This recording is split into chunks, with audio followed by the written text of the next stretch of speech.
F is a famous piece by George Frederick Handel, and it was a dance like Allegro in the time of 3/4. So this one has a very nice legato line most of the time. Sometimes portato is used. Usually I like and tend to use it on the quavers because there are some quavers that have been marked with slurs. For example, the one in bar 2 and 3.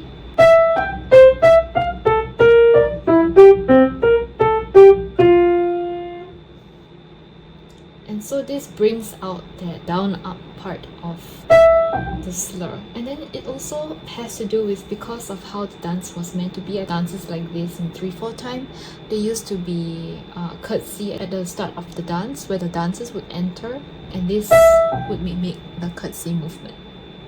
Okay, not only that, you notice that there will be also portato in the left hand.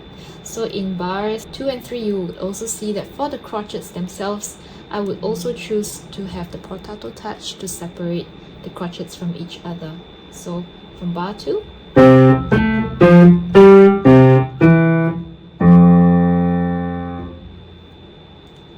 another thing that we have to take note is that the use of dynamics was very important. This was probably in the classical period already, and Handel composed this dance like Allegro in the style of a courant, a quick dance in triple time, and the Italian variant of the French courant. The dynamics were important because in the classical period, the piano was already in use, and the dynamics could be used to bring out the character of that part of the song. So it was like a storyline where maybe at the start it's forte because they entered strong. And then in bar 9 onwards, for the next 2 bars, 9 and 10, it will be MP. It's a little bit like quirky and whimsical and light and funny.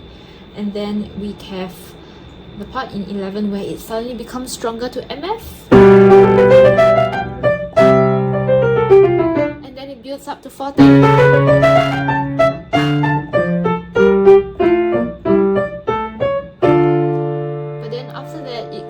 Down to a mezzo forte and then to an MP again in 17 mezzo forte,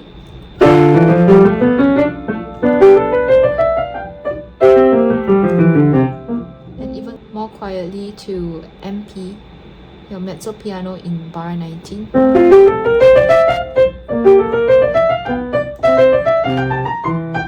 At the same time, there is also a crescendo next to the mezzo piano indication, which means that there's a very gradual crescendo throughout all of these running semiquaver parts, all the way until it builds up to the highest note here. And then the down-up motif comes in again, that slur.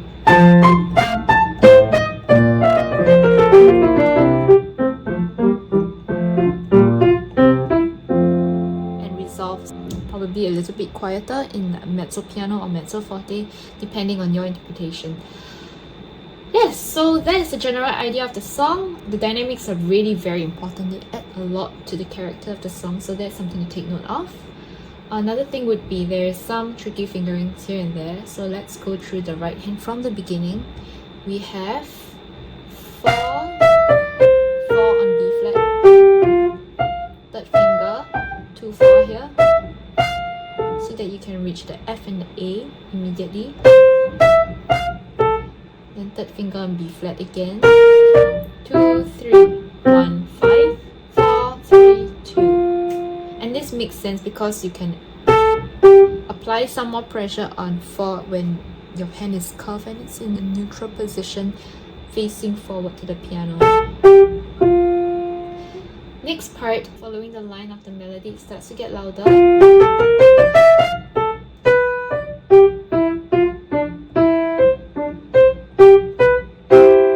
And it changes to the C key. Right, so for left hand, it will be the same kind of line to the right hand. We're just basically supporting your right hand melody.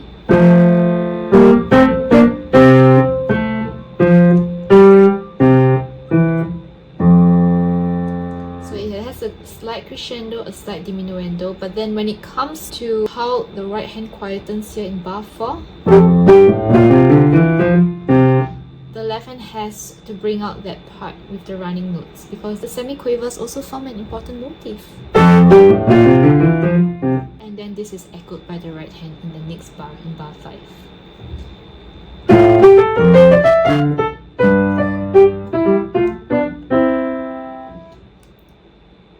So then in the left hand it will be third finger, 3, 5, 1, 5, and a little bit of a thumb under action here.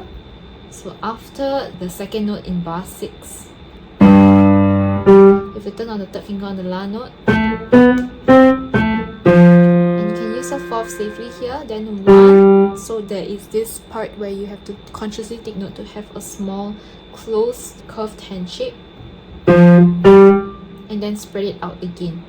Align all your fingers to have one finger on each key for that last C scale.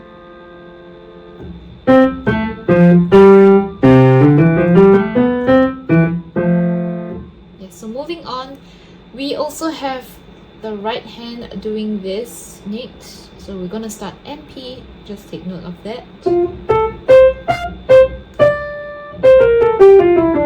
And a sequence.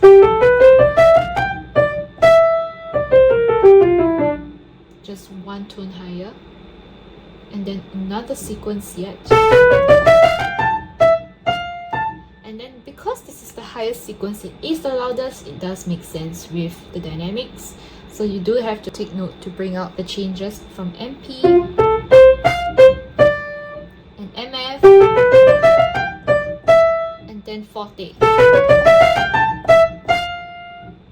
Right, and the fingerings are quite intuitive here. You have in bar 11, 1, 2, 3, 1. That's our very basic G major fingering without the F sharp. And then in bars 13, also the same thing, 1, 2, 3, 1, your A major fingering. And then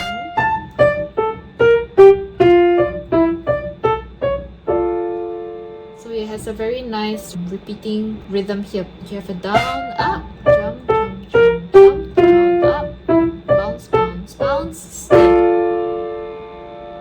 Right? So take note that these are not staccato notes, even though they do sound fast and maybe staccato like when it's played fast, like maybe in my demonstration, they are not staccato.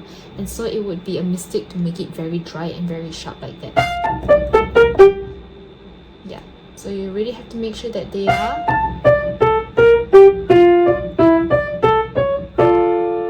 consciously portato, non-legato quavers and not staccato quavers. Okay, so going to the left hand, we also have longer notes this time. So a minor, 1, 2, jump to 5, 1, 4, T fa, and then T so T. I like to close the 1, 5 just because I have small hands. And then the Do.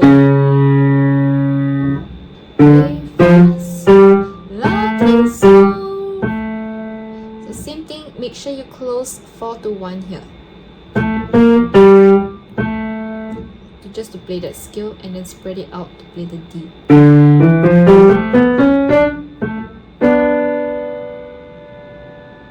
Alright, now going on to bar 18.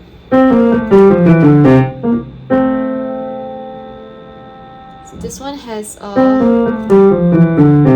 stretch, so C to B flat or Do to T, and then you have to make sure that you curve in immediately. And why we use 2-4, it's because 2 is easily controllable in terms of strength wise, and 4 helps to give it a very nice balanced sound that comes in together. And also because the 4th finger is a weak finger, it can also help to reduce the volume of the chord. And then we can conveniently use our 3rd to play B flat, so make sure you're not angled too low here. You are somewhere in the medium or the higher parts of the keys. Of course not at this part because it's a lever and it's hard to play at the top. So medium upper parts of the keys. And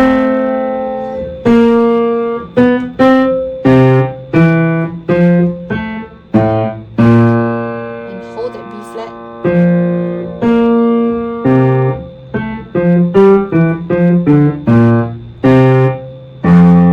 I would skip the first bracket and just go on to the second due to time constraint in the examination, or if you don't want your student to repeat playing the song. Yes, so that's all for the left hand. For the right hand, we have running notes here. So from bar 19, mezzo piano, let's play from there onwards. So what I did was 1, 2, 3, 4. So this is the difference in scale, because you have to use your fourth finger to play that B flat. Otherwise, the turning angle and the radius would be like too much. This is very unnatural for our hands to do. So 1, 2, 3, 4 works better. No longer 1, 2, 3, 1. And then go to your thumb on C. So this is your F major scale. And then make sure to come back down to the G major position. Then conveniently we are in the C position now. And then back to the C scale. Turn on your thumb here. F.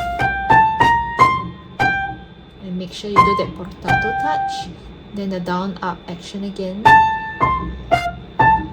Make sure to close 1 to 5, no longer 1 to 4, because 5 is just connected to the muscles here in your forearm, and it will be easier to play a forte volume.